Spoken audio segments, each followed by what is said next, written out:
Olá, estamos começando aqui mais um Papo Justo. Dessa vez a gente tem a honra de receber o desembargador Amilcar Roberto Bezerra Guimarães. Hoje o José Roberto até falou que confundem, né? São dois Roberto Bezerra no mesmo dois tribunal. Roberto Bezerra no mesmo tribunal. Pinheiro tem um monte, mas Roberto Bezerra realmente é muita coincidência. Desembargador, eu queria agradecer a sua presença aqui no Papo Justo. A nossa ideia aqui é que a gente apresente quem é o Amilcar, que as pessoas conheçam o Amilcar, não o desembargador Amilcar. Assim, a história dele se mistura, mas ao mesmo tempo a gente quer conhecer um pouquinho da sua pessoa, né? E acho que o primeiro ponto, o senhor é nascido no Pará, Belém, como é as suas origens? Primeiro, isso vai ser uma missão complicada, porque nem eu mesmo me conheço. Então vamos aprender juntos aqui. Vamos aprender juntos. Às vezes, na segunda-feira eu sou uma pessoa, na quarta eu já sou outro, na quinta eu já não sei mais nem quem eu sou. Na verdade, não sou paraense. Eu nasci em Boa Vista, Roraima.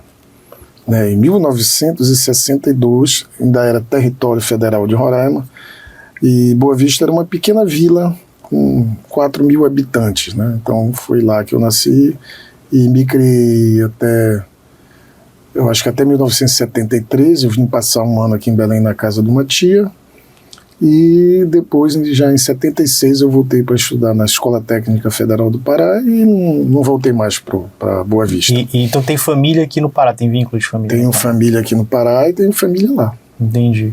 E aí alguém dessa família lhe inspirou para o direito? Essa decisão veio mais tarde? Tinha alguma coisa que lhe chamava atenção? Alguém que queria... Não. Isso foi absolutamente acidental. Na verdade, eu sempre fui muito precoce, né? Então, quando eu tinha 13 anos, morando numa cidade onde a televisão tinha chegado há pouco mais de um ano, eu não sabia nem o que era televisão. Né? Então, eu não sabia, há pouco tempo vim conhecer um banheiro com descarga, essas coisas não tinha. Eu vivia numa cidade, digamos assim, do século XIX. E com 13 anos eu vim para o Pará estudar na Escola Técnica Federal do Pará. Com 16 eu já tinha terminado a escola. Então, aos 16 anos, e muito pobre, eu não tinha a menor ideia do que fazer. E aí eu fiz um vestibular para engenharia elétrica, porque eu estudava eletrotécnica na Escola Técnica Federal do Pará. E essa foi a pior fase da minha vida, porque eu estava no final da adolescência. Então, na prova de física, em 60 questões eu acertei 13, 7 no chute. E aquilo foi um vexame. Né? Depois daquela reprovação, eu fiquei tão envergonhado, porque a gente era muito pobre, a minha mãe tinha feito um esforço enorme para que eu frequentasse um cursinho pré-vestibular. Eu resolvi estudar. Então foram 6 meses de estudo intenso dentro de casa, né? Estudando sozinho com a ajuda dos livros. E quando chegou no meio do ano, eu pensei na possibilidade de fazer vestibular para testar os conhecimentos que eu tinha, mas só tinha vestibular nas faculdades privadas. E com 3 cursos, administração, direito e contabilidade. Aí eu olhei, eu vou botar aqui direito. E escolhi direito, passei. Aí eu disse, mas como é que eu vou estudar se é pago, né? Não tinha a menor condição de pagar. E me explicaram que havia uma coisa chamada crédito educativo. Que o governo federal... E qual foi a universidade? A UNAMA. UNAMA. E na verdade era CESEP na época, né?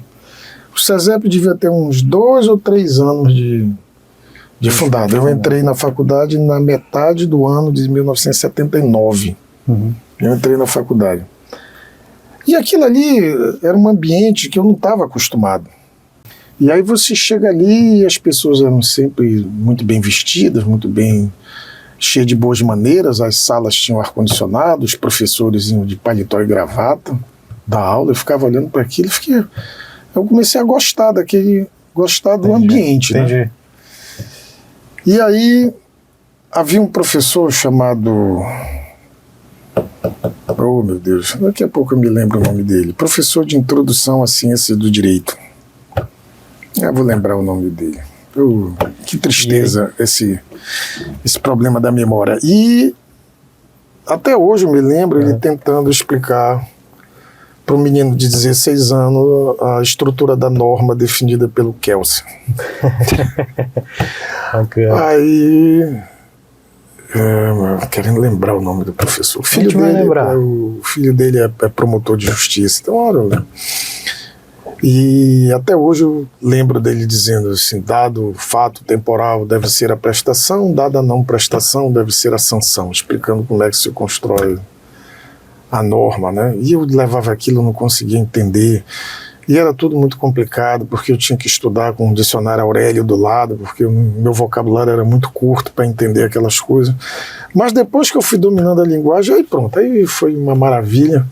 E quando chegou no final do ano, né, lembre que eu estava estudando para fazer o vestibular da Universidade Federal do Pará. E eu decidi que eu ia fazer o vestibular na área de exatas por curso menos concorrido que havia, que era o curso de bacharelado em física. Tinha mais vaga do que candidato. E fez porque? Fiz porque... Por afinidade? Não, fiz porque o direito... A faculdade de Direito é uma coisa que tinha 6 meses na minha vida. A coisa das ciências exatas já estava lá há 4, 5 anos, desde que eu vim de Roraima para estudar na escola técnica. Engenharia elétrica? Engenharia elétrica deveria ser o cargo, ou digamos, o curso que eu iria almejar. Então, mas eu pensei, disse, olha, eu vou fazer para o curso menos concorrido,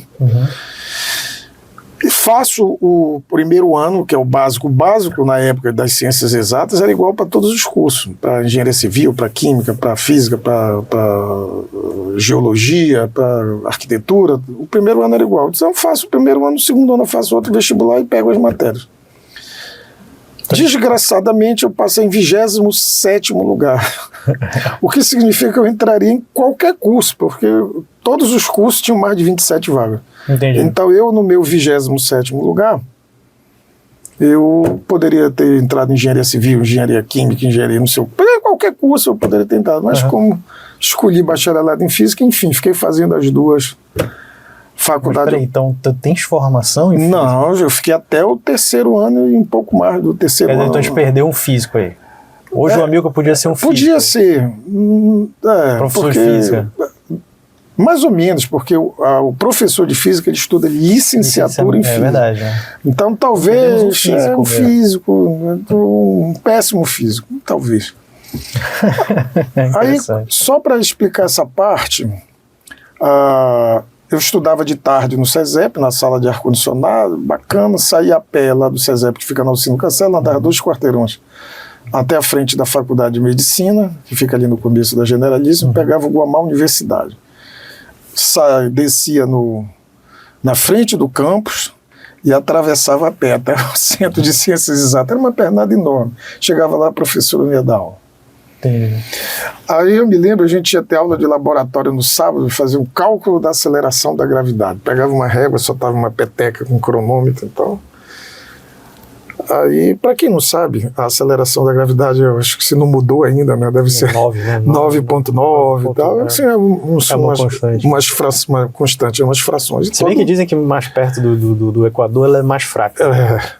Mas tem isso. Só que todo mundo que fazia a experiência, quando soltava a peteca, batia o cronômetro, fazia as contas, dava 9.7, já minha deu um disparate, né?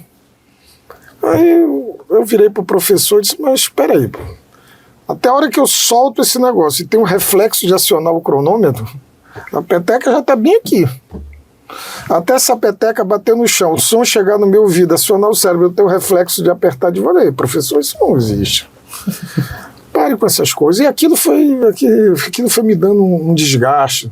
E eu ia para os laboratórios de ótica, os da escola técnica, que essa aqui da Almirante Barroso, eram melhores do que os da universidade.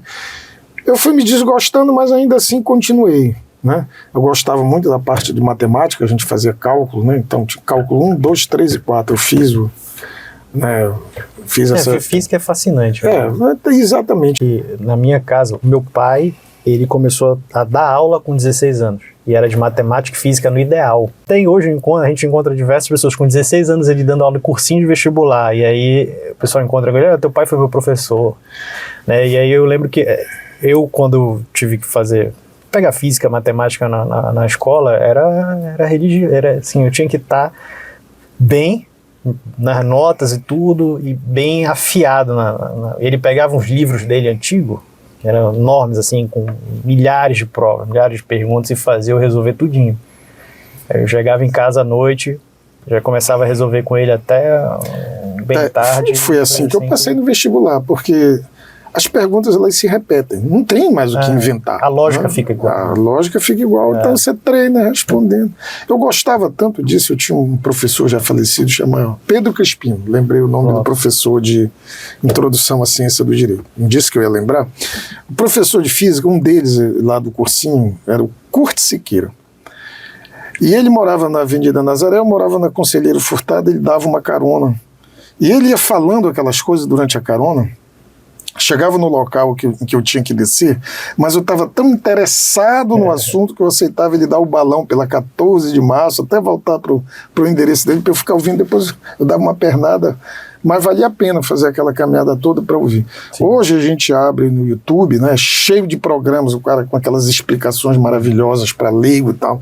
Eu disse, olha, infelizmente no meu tempo não tinha o acesso à informação é mais difícil, né? Aí eu fui fazendo os dois cursos ao mesmo tempo ali, não sei o que eu quero, não quero. Poderia até dizer que eu estava meio apaixonadinho por uma colega, assim, um amor meio platônico, que também ajudou a definir, porque eu gostava de ir para a aula só para ficar olhando para ela e tal. Mas aí apareceu uma figura chamada Zeno Veloso. Né? Sim. O Zeno Veloso, para mim, foi uma inspiração.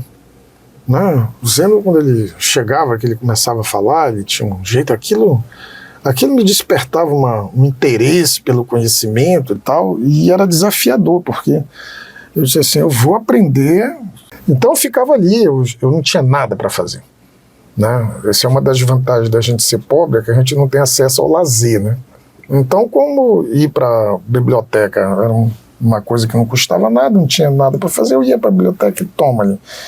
Né? E eu tive dois grandes inspiradores da minha carreira e que me fez definir seguir direito. Um se chamava João Batista Clautal Leão, né, que até hoje, se me perguntarem, eu digo, crime é uma ação típica, antijurídica e culpável. Dizem que já mexeram nessa estrutura, mas quem mexeu para pior, porque esse aqui do jeito que estava, está bem arrumadinho. Então eu aprendi com o João Batista assim, certos fundamentos do direito, com Zeno também. Nossa Senhora, dali você começa a ter uma formação sólida naqueles princípios gerais do direito e o resto se torna absolutamente fácil. Entrei com 16 anos, lá pelos 19 eu desisti do curso de física porque eu vi que estava me atrapalhando e terminei o curso de direito com 20 anos. Bem jovem mesmo. Bem jovem. Na época, a maioridade era 21. Então eu posso dizer que eu fui emancipado por colação de grau em curso superior.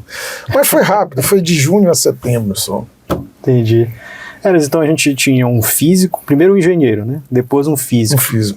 E por último virou bacharel em direito. Bacharel em direito. Chegou a advogar, não foi? 5 anos.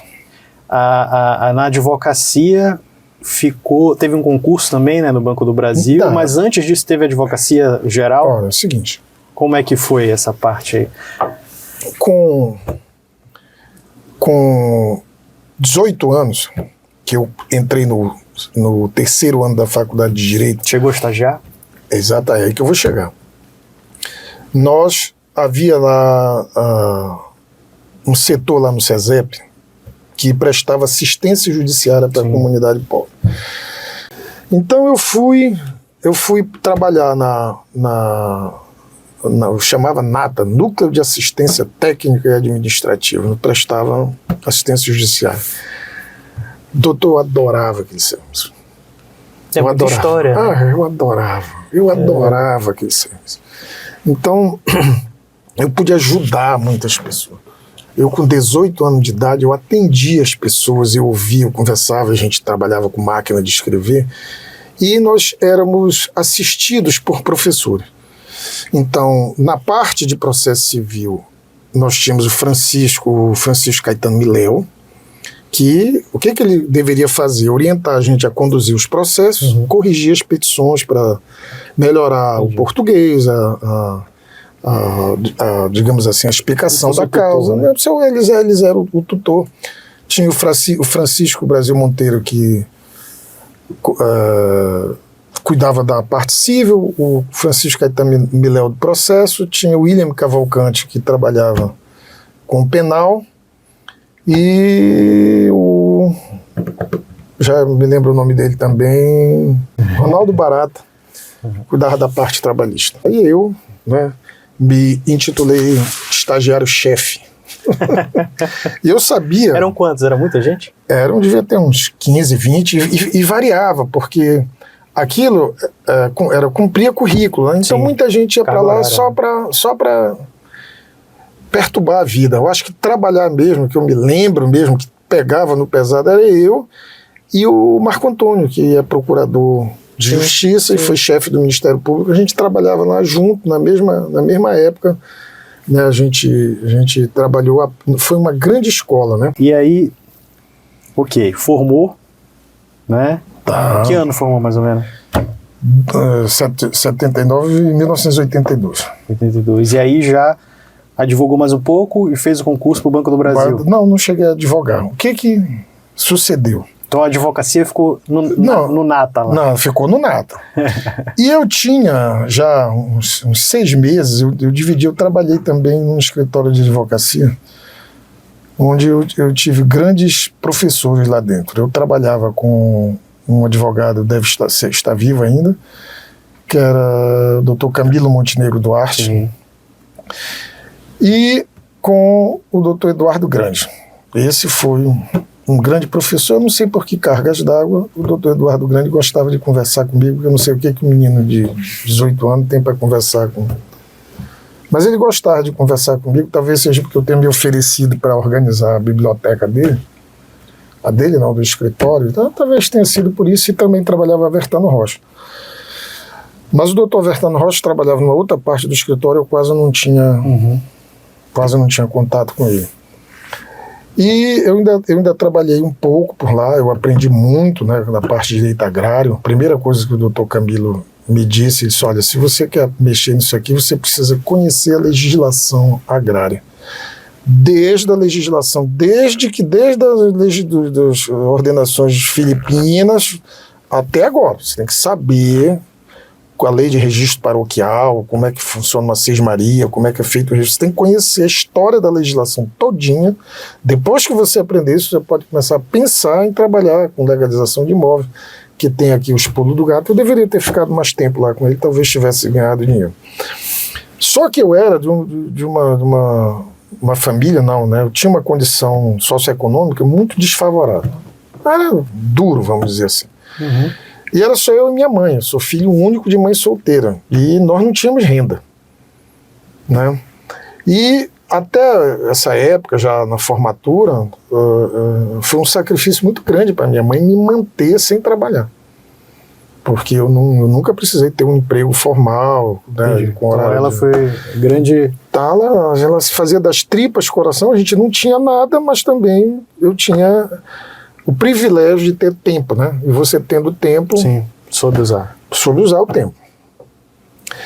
E aí apareceu esse concurso para o Banco do Brasil. E eu fiz o concurso para o Banco do Brasil, mas eu não queria ir para o Banco do Brasil. Né? Pô, eu ouvia, né, os professores chegavam comigo. Porque era um concurso prestigiadíssimo. Era. Né? Já era, na época era, mas já estava começando a decadência, né? Dessas funções, os computadores tiraram o valor do bancário. E eu passei no concurso e eu virei para a mamãe e disse: não vou, porque não é isso que eu quero. Aí eu tive um problema danado, porque na cabeça da minha mãe aquilo era uma coisa muito boa, e ela dizia que ela não aguentava mais sustentar vagabundo, que na verdade o que eu queria era não trabalhar e tal, mas eu tinha uns planos, né? Eu ouvia, não sei se eu era iludido, né? Mas às vezes eu conversava com os professores, eles diziam: não, mas você é um menino brilhante, você tem um futuro pela frente, você tem isso, você tem aquilo. E eu acreditava naquilo. Pois bem, aí eu fui trabalhar, nossa senhora, Capitão Poço, né? E ali, eu com 20 anos de idade, eu olhava para aquelas pessoas e eu dizia assim, mas essas pessoas não estão enxergando o que nós estamos fazendo aqui. Nem elas sabem o que estão fazendo. Então, muito cedo eu aprendi que a administração, esse tipo de administração que funcionava no Banco do Brasil, é a administração burocrática. Mas para mim foi uma grande lição. Por quê? Havia um negócio no concurso interno e a gente era obrigado a estudar aquelas instruções e ali eu aprendi como funcionava todo o sistema bancário, que funciona do mesmo jeito até hoje. Nós só fizemos... Banco é banco desde sempre. Banco é banco desde sempre. Nós só fizemos informatizar o serviço, mas os processos, né, continuam rigorosamente os mesmos. Quanto tempo de Banco do Brasil, né? 3 anos e pouco. Mas a notícia carece de exatidão. Aliás, isso é uma música, né? Não foi bem assim, eu não pedi demissão da noite pro dia. Já vinha um processo. Já vinha um processo. Eu já tinha decidido que eu ia sair daquilo, eu só precisava... Né? Por causa da falta de autonomia. Por falta de... Não era para aquilo, não conseguia... Não, imagino. Eu era overqualified. Tem que pensar, né? Ou seja, você... O desafio é que... Pouca gente fala isso, mas quando você está muito qualificado para a função, você é incompetente. Existe a incompetência do que está abaixo, que está pouco qualificado, e um cara que é muito qualificado, ele não é bom funcionário. Eu não era um bom funcionário. Uhum. Poderia render se eu tivesse sido aproveitado, mas não fui bom, paciência. Aí, por incompatibilidade com esse gerente, a Capitão Poço era a agência sede, a Urem era a agência classe I, que era ligada a Capitão Poço, e eu fui para a Urem. Ele disse, olha, comigo você não trabalha. Tá bom, eu peguei e fui para o Urem. Aí eu fui advogar, mas não fui bem sucedido na advocacia, que, diga-se de passagem, das carreiras jurídicas é disparadamente a mais difícil. Né? Você, para ser bem sucedido na advocacia, você precisa de tantas habilidades que eu não sei nem como é que alguém consegue. Certo. No momento certo, na hora certa, a competência, você tem que saber cobrar honorários, que coisa difícil, né? Uma arte dificílima.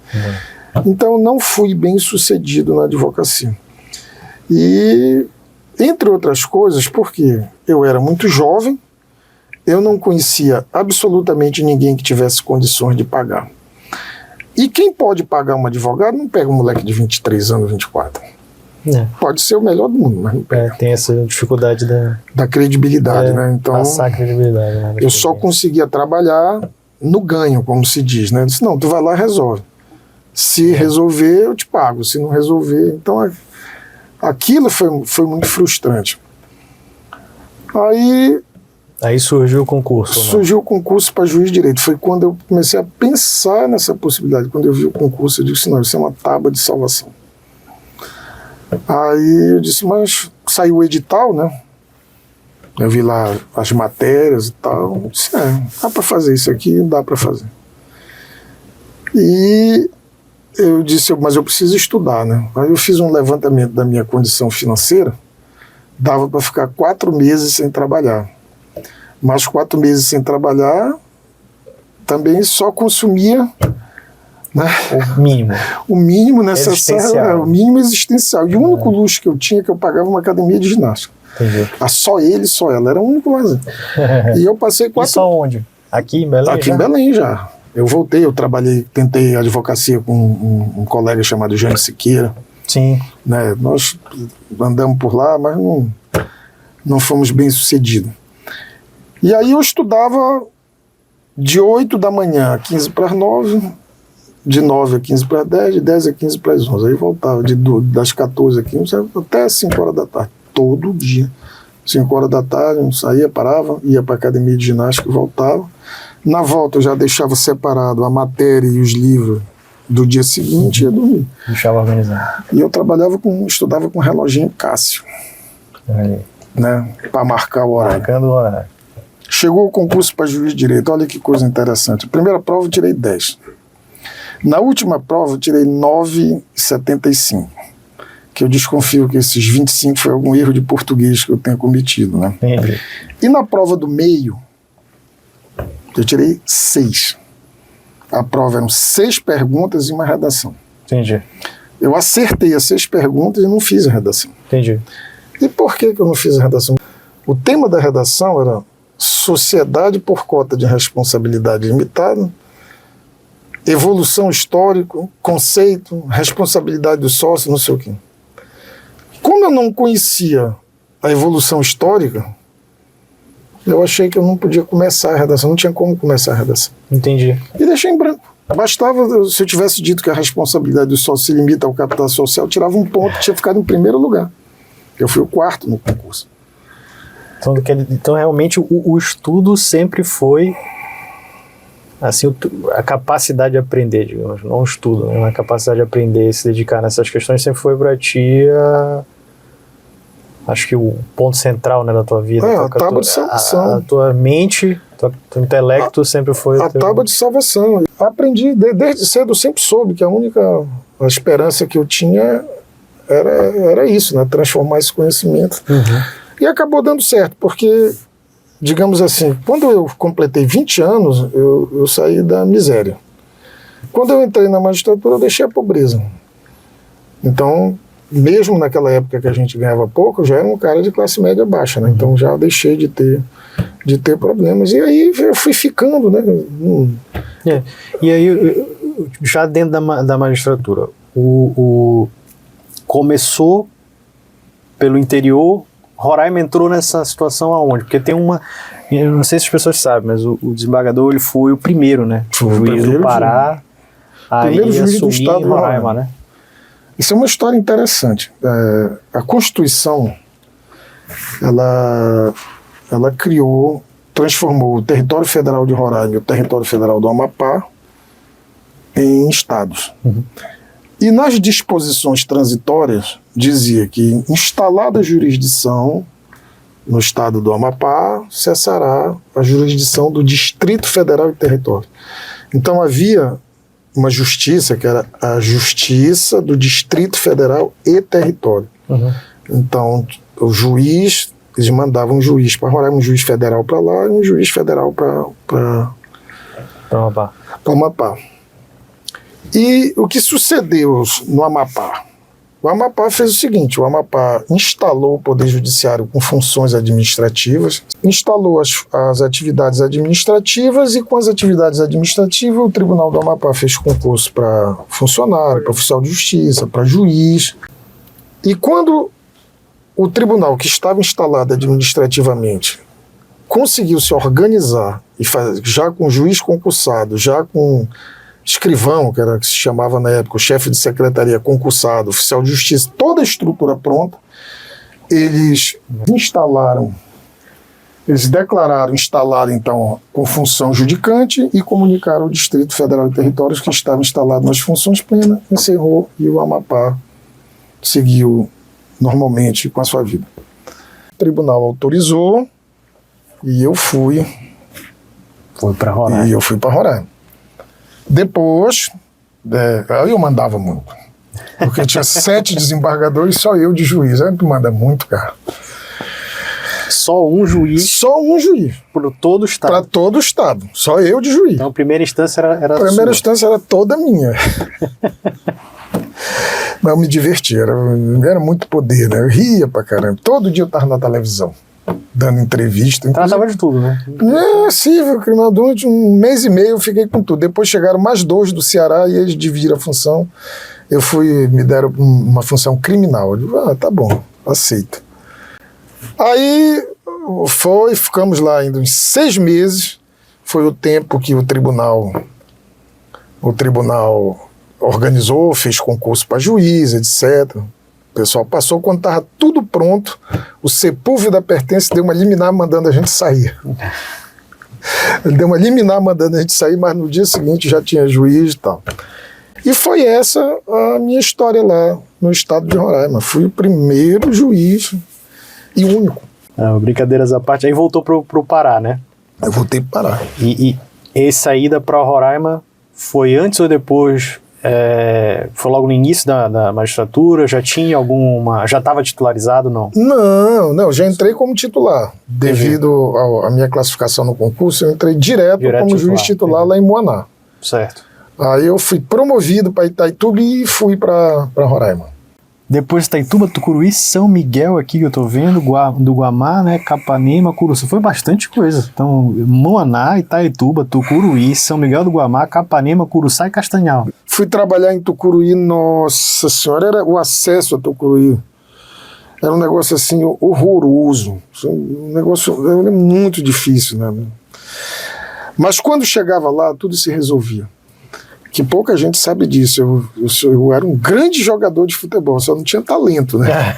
Mas em todas as comarcas do interior por onde andei, eu tinha meu time de futebol. Né? Então a gente montava um time. Né? Em Capanema, nós tínhamos até um ônibus. Aquele ônibus tipo Sacramento Nazaré, alugado, naturalmente. Sim. E a gente saía com o nosso ônibus, a gente ia jogar em Orem, ia jogar em Salinas, ia jogar em Bonito. Então era entre as comarcas? Né? Não, mas não, a gente não jogava, mas não era necessariamente com o pessoal, a gente jogava, sei lá, tudo que era... lá o pessoal da prefeitura de Quatipuru, ligar, vocês têm um time aí, diz que tá ganhando todo mundo, o pessoal daqui de Quatipuru, tá bom, vocês têm caranguejo? Tem, então a gente vai pra lá, vocês preparam o caranguejo. Essa Orem, então, nós fomos 10 vezes jogar em Orem, perdemos as 10 vezes. Foi o pessoal de Orem... Jogava em que posição? Centroavante. Centroavante. Vou te contar. A Milka Fenômeno. Milka Fenômeno. Vou te contar. Se eu tivesse sabido dominar uma bola, eu teria sido profissional. Vou te contar uma história aqui bacana. A gente jogava Coronel Ailton. Coronel dos Bombeiros, na hora de optar pela carreira, optou pela PM, comandava o batalhão lá de Capanema e a gente jogava no campo de futebol da Cibrasa. Melhor campo de futebol que tinha lá em Capanema. E jogar no time do time a gente ia pra pelada lá da PM. Eu levava o meu time, o coronel arrumava o dele lá e tal. Aí um dia a gente tá jogando, aí o coronel perdeu a paciência. Para esse negócio aqui, tem que tomar cuidado para não falar palavrão, né? Aí palavrão, para isso aqui, pode formar aqui, mandou o pessoal formar. Passou-lhe um ralho lá, disse que aquilo era uma molecagem, que eles não estavam fazendo direito. Eu disse, olha, isso é um absurdo, agora eu vim pra cá, ninguém me passa a bola. Vocês estão pensando que eu sou palhaço? Que eu fico aqui assistindo o jogo e vocês aqui eu olhando? Pois agora, daqui pra frente, toda bola tem que passar pelo meu pé. E no time de lá tem que passar pelo pé do Dr. Amilcar.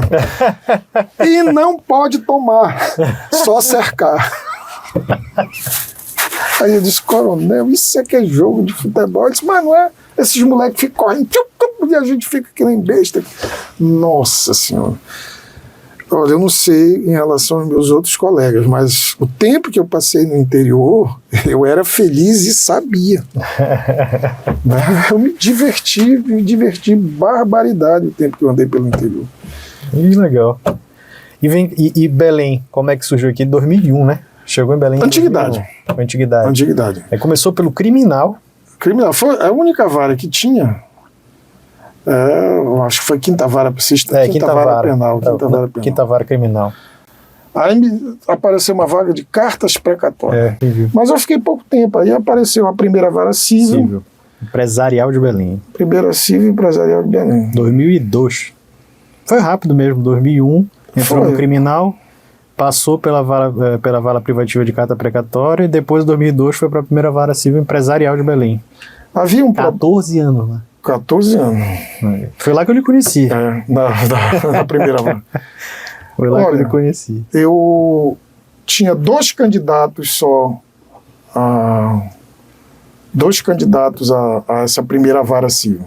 E eu e uma outra juíza que eu não me lembro o nome. Aí eu fui trabalhar na primeira vara. Também na minha carreira, o tempo que eu trabalhei, os 10 primeiros anos que eu trabalhei na primeira vara foram anos de realização profissional e de realização pessoal. Só que eu paguei um preço muito caro, né? Eu acabei com a minha saúde mental. Porque eu não sabia disso, né?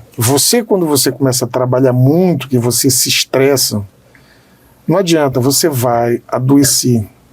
E uma vez que você adoece do cérebro, não tem recuperação. Você pode até ficar funcional, mas você não volta a ser o mesmo, né? Doutor Alex, eu era um cavalo para trabalhar. Era um prazer para isso. Né? Para mim.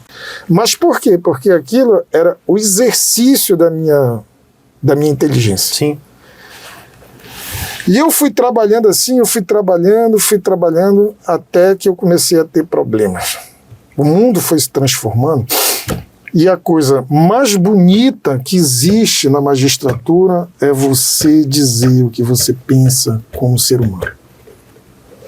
Entendi. Eu não sou igual a você, você não é igual a mim, nós não somos iguais. Cada um de nós pensa diferente.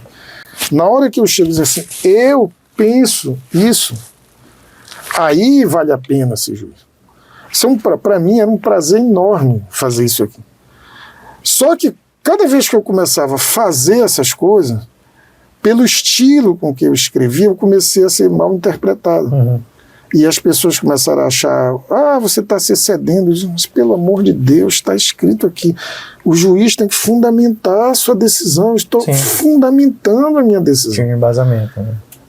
Se você não gosta da fundamentação, o que o juiz não pode fazer? Usar palavras e tal. Está lá, está tudo regulamentado, mas eu não posso dizer o que eu penso.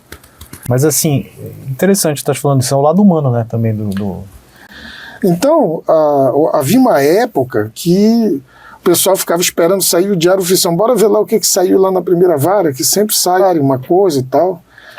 E eu comecei a sentir que eu estava sendo engessado. Disse, não, você tem que ficar dentro desse gesso aqui. E isso foi muito ruim para mim. Entendi. Na verdade, foi péssimo. Eu disse assim, isso aí, eu digo, olha, qual é o preço que eu tenho que pagar para não ficar engessado? Disse, olha, o preço que você tem que pagar é não fazer a carreira. Tá bom, eu pago.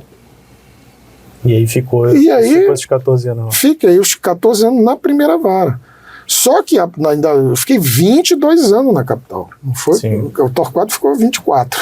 Bateu o meu recorde. Mas eu fiquei 14 anos na primeira vara e eu saí da primeira vara porque eu comecei a não suportar mais ver o sofrimento dos interditandos. Eu aguentei 14 anos. Você vê gente com Alzheimer, gente com derrame cerebral, gente que sofreu um acidente de carro para tetraplégico, isso, aquilo. Quando eu estava saudável, eu fazia, mas depois que eu adoeci, tive umas crises depressivas, uns estresses, né, umas crises de irritabilidade. Eu fui para a 14ª vara e fiquei até ser promovido. Entendi. A gente pensa que esse trabalho tem muito disso, né? Meta, né, que é o tempo inteiro cobrando meta, CNJ, um monte de regramento, tem essas situações aí, né, que você mencionou, da gente ter que se ater a um certo molde, né? E eu te pergunto, por exemplo, isso a tua relação, então, com a profissão sempre foi muito voltada para essa parte intelectual, chegou nesse momento, tivesse essa dificuldade. E assim, para quem era próximo ao teu amigo, por exemplo, eu digo essa questão, as pessoas têm dificuldade, às vezes, de hoje, tem gente que mudou comigo, né? O pessoal fala de um outro jeito, não vai lá em casa, não quer bater foto, será que pode, sabe, essas coisas todas. Eu percebo que tu estás botando esse teu lado humano. Isso, como foi, assim, para ti, essa condição da função, estando nesse momento difícil, as pessoas, elas sempre tiveram facilidade contigo? Como é que era que tu lidava com essa parte humana tua, né? Tendo o cargo, pesando, e mais ainda nesse momento, estás mencionando, e sendo... Não, eu te entendo, mas... Sendo uma pessoa comum. Né? Eu te entendo, porque a tua mudança foi muito brusca. Sim. Foi muito brusca. No meu caso, aquilo é tudo muito devagar. Primeiro, porque quando eu entrei na magistratura, não tinha internet, não tinha... Na comarca que eu trabalho, não tinha nem telefone. Então, o meu contato era muito pouco. Eu vinha pouco em Belém, ou seja, e além disso, eu era uma pessoa de pouquíssimos amigos, como sou até hoje. Uhum. Então, eu nunca parei para prestar atenção nisso, né? Mas então, sei lá, o pessoal convive comigo, já convive comigo há 20 anos, 10 anos. Virou desembargador, continua, são as mesmas pessoas. Então, acabou não tendo. E aí, então, esse momento para ti não foi digamos assim, essa transição para cá não foi tão... Não, porque lá foi uma transição muito anunciada. Nossa, desde que eu me entendo por gente, sei lá, 10 anos como juiz da capital, todo mundo diz, olha, Bilka, tu vai ser o próximo desembargador. Eu digo, sim, tô sabendo. Né? E tu vai ser o próximo, e na hora das promoções sempre havia... Acabou vindo para a antiguidade. Vindo para a antiguidade. Agora veja que, às vezes, lá, por exemplo, no tênis, lá onde eu frequento na Assembleia, o pessoal chega... tem que fazer esse parêntese. Além de quase físico, quase engenheiro, advogado, juiz, desembargador, jogador de futebol, que era lá no... Jogador de futebol, tenista, gosta de música, né? Violonista, ou seja, tudo que não presta. Toda manifestação de uma cultural, esportiva. O pessoal chegava comigo e disse, tu ainda não é desembargador? Eu disse, não, ainda não. Não. Pois é, porque foi uma coisa tão demorada que então quando eu virei desembargador, não estava mais. Ficou substituto também um tempo aqui, né? Fui convocado e tal. Eu já tinha sido convocado antes, mas tinha recusado. Mas como foi um pedido da doutora Célia, ela disse, não, vem pra cá, tal. Ela era presidente, eu disse, não, pra mim é presidente, eu não posso dizer não. Aí vim e gostei também. E aí tá quanto tempo aqui já? Sinceramente, não sei. Deixa eu ver se tem aqui na minha fichinha aqui. Cadê? 22. 2022, então tem 2 anos, né? 2 anos, passa rápido. Tem pouco tempo, né? Pensava que era mais. E mudou muito. Qual foi a mudança principal, assim, com todo esse histórico? Veio com esse cuidado com a população, digamos assim, né, de fazer a justiça sem precisar efetivamente estar no processo, né, desse momento lá de Moaná, digamos, aí vem para Belém, tem essa dificuldade, né, que lhe gerou essa questão de tolher, a questão intelectual, aí vem pro tribunal, tem os pares, né? Tem os pares. Então muda totalmente a regra do jogo, digamos. Muda bastante. Às vezes, inclusive, isso eu converso com o pessoal da assessoria, que diz, mas lá embaixo tu fazia isso. Eu diz, mas lá embaixo eu não tinha revisão. Não tinha revisor, né? Aqui eu sou o revisor, então a gente tem uma série de compromissos. Entendi. E hoje válvula de escape é o que? O tênis, a música? O tênis é a grande válvula de escape, que eu lamento, né, de que a minha condição física já não permite que eu faça o que eu gostaria de fazer. Eu até pratico mais do que poderia. Entendi. Mas para variar, com tudo que eu faço na vida, em termos de atividades manuais, é um desastre. Né? Mas outro dia eu vi um vídeo, eu tava jogando muito bem. Quanto a isso daí é inquestionável. Tem uma história do tênis. Como é que eu fui parar no tênis? Pois é, tá aí. Como é que foi que chegou no tênis? Eu achava que eu era um grande jogador de futebol e que a minha verdadeira arte nunca tinha sido revelada porque eu nunca tinha jogado num campo decente, né? Todos os campos que eu jogava eram os campos esburacados, com capim. Então. E aí eu comprei um título da Assembleia Paraense para jogar bola lá, porque o campo da Assembleia era bacana. Bonita. Aí eu fui assistir o pessoal jogar, né? Eu disse assim, mas isso não é jogador de futebol, pessoal violentíssimo, dá pontapé nos outros. Tá? Eu disse, não vou misturar com você, não vou querer jogar bola aqui para levar butinada dos outros. Não. Aí fiquei por ali meio triste. E havia o nosso time de futebol da MEPA, do qual eu já fiz parte, né? E nós tínhamos um craque, o Edmar. Edmar, se estiver me ouvindo, não. Mas qual é o Edmar? O Edmar. Do criminal? Do criminal. Foi juiz eleitoral agora? Foi juiz eleitoral. Tentando lembrar o sobrenome dele agora também. O Malho, o mesmo horário que ele. Malho, então, olha, não pensa que eu esqueci, não, viu? Nunca esqueci isso. A gente jogando lá contra os promotores, ele se aborrece comigo e diz assim, pro Amilcar e pro Cláudio Neves eu não passo mais a bola. Só porque eu era ruim, né? Isso não se faz. Mentira, isso é brincadeira, Edmar. Aí eu fiquei olhando, disse, o cara não passa a bola para mim. E nós tínhamos um colega chamado Luiz Bernardo Guedes de Oliveira, né, que se dizia que jogava tênis. Entendi. Convidou para jogar, eu fiquei pensando, eu digo, olha, esse tênis tem uma vantagem. Primeiro, no futebol, uma bola para 22. Quanto é que tu pega na bola? E no tênis, é uma bola para 2, então toda hora tu pega na bola. E se não te passar a bola, tu ganha. Eu joguei, esse é meu esporte. Aí fui, contratei um professor, o Noel, E aí, depois de uns meses de aula... Eu cheguei a ter aula com o Noel. Noel de Freitas. Aí eu disse, Noel, tu acha aí quanto tempo leva pra eu estar jogando? Ele disse, isso é questão de dias. Uns 5.000 dias. Porra, professor, hein? Esse professor, né? Eu faço aula até hoje. Esse professor, pois é, assim, um professor desse, né? Não, pior do que isso, só meu professor de violão. Eu lembro do Noel, eu era muito garoto quando eu comecei. Meu pai sempre gostou de jogar tênis, então ele me colocou pra treinar, e foi o Noel que foi meu professor, eu, meu irmão e meus primos. Nós íamos, era uma excursão pra Assembleia, pra fazer esse... Tu sabes, falando em professor e do violão também, violão é uma coisa que desde os 18 anos eu tento aprender e nada. O meu professor de violão, um deles, né, porque eu já tive vários, chama Idalci Pamplona Filho, o Cizinho, grande mestre, músico maravilhoso. Ele fez um comentário a meu respeito de estudo, né? Ele disse assim, Amilcar, tu foste o aluno mais sem talento que eu já tive. Porém, o mais esforçado. Eu digo, bom, agora sim. Eu aceito os dois comentários. Porque pensa num sujeito desprovido de talento. Pô, que bom. Olha, agora a gente chegou aqui, tem a última pergunta, mas antes da última pergunta eu queria fazer... Mas já? Na verdade a gente ainda tem muita coisa para falar, mas assim, nessas perguntas ainda vai ter muita oportunidade, porque aqui tem muita coisa. Mas a gente chama o seguinte, é o momento Veritas. Eu vou chamar agora o momento Veritas.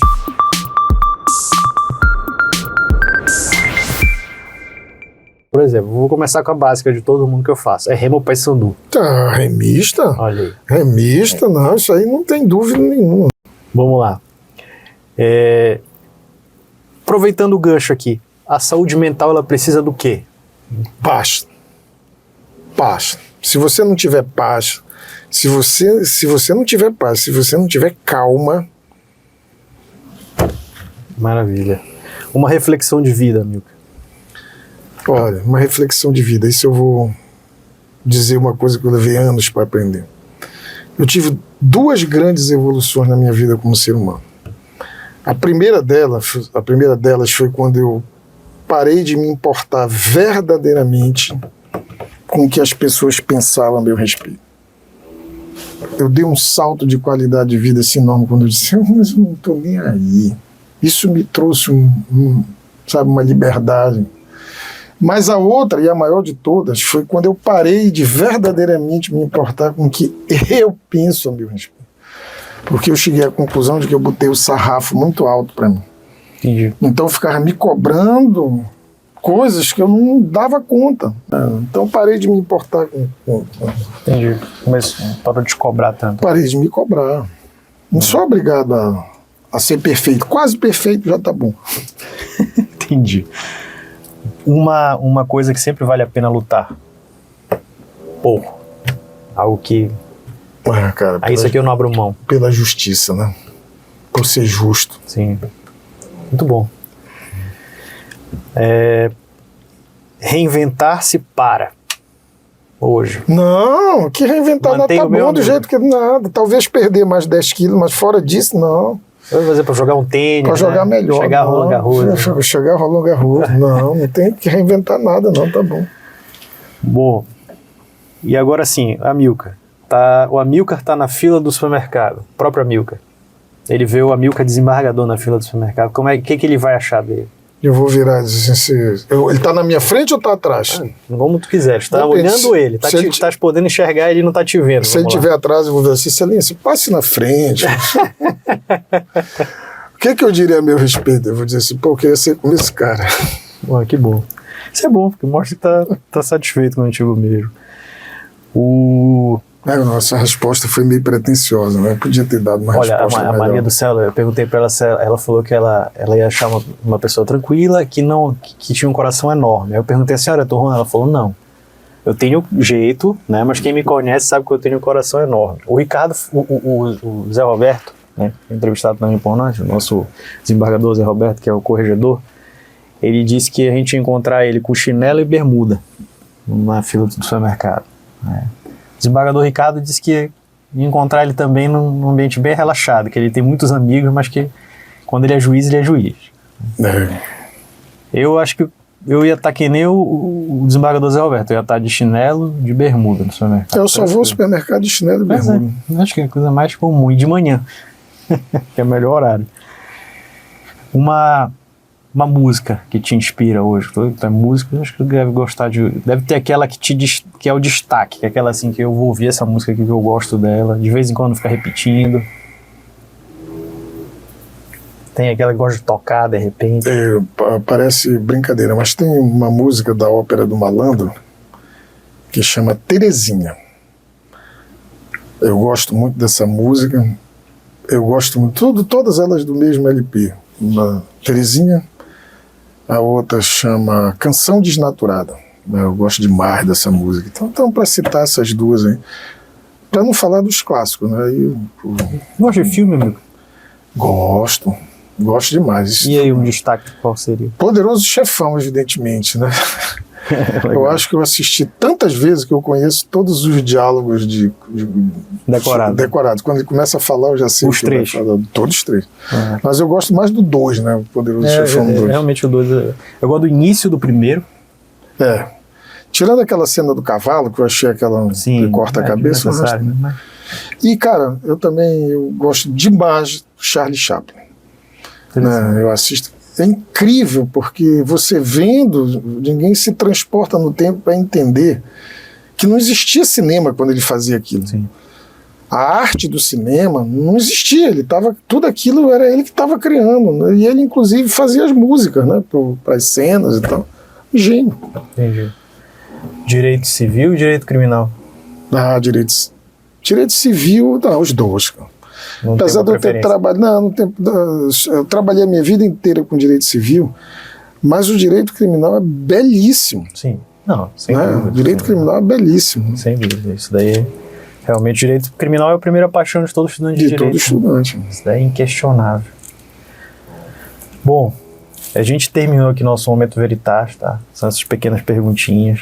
E agora eu vou te fazer uma pergunta, assim, que eu tenho feito para todos também. Na verdade, não é uma pergunta, é te dar um momento de liberdade para tu poderes falar com quem está assistindo a gente, e aí pode ser quem esteja na carreira de magistrado, quem queira para a carreira de magistrado, e o cidadão comum, não o nosso jurisdicionado que está aí assistindo a gente. Mas aquela mensagem, aquele legado, o que o Amilcar pode dizer com toda essa experiência que o Amilcar teve desde jovem, né, formado com 20 anos, hoje desembargador, já está 2 anos na casa. O que pode transmitir, primeiro para quem está querendo ir para essa carreira, que ela é muito difícil, a gente sabe, né? Eu, na verdade, estou ouvindo, aprendendo com você, porque eu entrei pelo 5º, mas eu vejo cada vez mais que são verdadeiros heróis, assim, de enfrentar tudo que tiveram que enfrentar para chegar. E também, né, num segundo momento, o que tu deixa de recado para a nossa sociedade, para quem está assistindo a gente aí? Bom, primeiro, para quem pensa em entrar na magistratura, como é que eu posso falar alguma coisa se a magistratura hoje não é a mesma coisa que era quando eu entrei? Então, eu vou falar de uma coisa que eu não conheço, que eu não sei, de uma realidade que eu não conheço. Então, se eu pudesse dizer alguma coisa para quem pretende ser juiz, eu iria dizer o seguinte: olha, você tem que separar duas coisas. Você está querendo o quê? Um emprego, uma segurança financeira, você está querendo garantir que seus filhos vão poder frequentar um colégio e tal, então vem, porque realmente o salário que a gente ganha aqui, você vai conseguir garantir só isso. Mas e o resto, né, com a realização pessoal? Eu digo, olha, eu não sei. Né? Para mim foi profundamente gratificante ter exercido a função de juiz. Por quê? Porque trabalhando nas várias cíveis que eu trabalhei, eu priorizava uma coisa, que era a pacificação do conflito. Percebe. Né? Então, havia uma dificuldade aqui, cara, inacreditável, como eu era craque para fazer acordo, né? E aprendi muito cedo que as partes, quando elas são bem intencionadas, né, quando o conflito é sincero, Então, quando se trata da pacificação do conflito, eu percebi que as partes já traziam a solução. Só que uma não tinha coragem de propor, com medo da outra recusar, e ela se pôr numa condição desvantajosa. Então só fazia puxar, né? E tinha umas técnicas, né? Você explica para a pessoa que no acordo você não faz acordo para ganhar, você tem que ver até onde suporta perder, a partir daí você não faz mais acordo. Então eu tinha uma série de estratégias e eu fiz acordos inimagináveis. Está entendendo? Quase inacreditáveis e acabava fazendo, pressionava. Então, eu acho que a grande preocupação do juiz que vai entrar na carreira é assim, se você, tirando esse lado financeiro, você está disposto a trabalhar pela solução dos conflitos, todos eles, conflito agrário, conflito tributário, conflito criminal, né, entre a sociedade e o preso, você tem condições de trabalhar pela pacificação, porque na minha visão, essa é a recompensa do juiz. Não é aquele salamaleque que as pessoas ficam, excelência, da porta, aquela coisa que a gente sabe que tem, né? Mas o prazer que você tem de se deparar com um conflito e solucioná-lo. Solucionar, né? Realmente é um prazeroso. E do Amilcar, não juiz, qual é o recado que ele manda para quem está vindo aí? Qual é uma lição que ele aprendeu na vida, que ele quer passar, que ele acha importante passar? É difícil, porque o que eu tenho para dizer não é um bom conselho. Né? É preciso ter coragem para dizer que só vale a pena viver se você puder fazer as coisas com honestidade consigo mesmo. Às vezes, a gente optar por fazer aquilo que você quer é um ato de rebeldia, mas também é um ato de valentia, e pode te custar muito caro. Bom, eu, por enquanto, por essa vez, por esse episódio, eu tenho que lhe agradecer muito por ter vindo aqui. Eu acho que tem muita coisa ainda para a gente conhecer do desembargador Amilcar, mas eu convido vocês de novo a mandar os comentários para cá, né, perguntas que a gente possa chamar o Amilcar de novo para conversar e esperar o próximo episódio, que vem muita coisa. E se quiser que ele volte, comenta aí, pede para ele voltar, que a gente chama de novo o Amilcar para conversar. Desembargador, muito obrigado. Viu? Nada, eu só gostaria de dizer que se começar a aparecer muito comentário pedindo para eu voltar, é a minha mulher que está colocando lá, que eu vou mandar ela encher de comentários lá. Minha família todinha, olha, pede lá para eu voltar, que eu gostei da conversa. Que bom. É isso aí, até o próximo Papo Justo.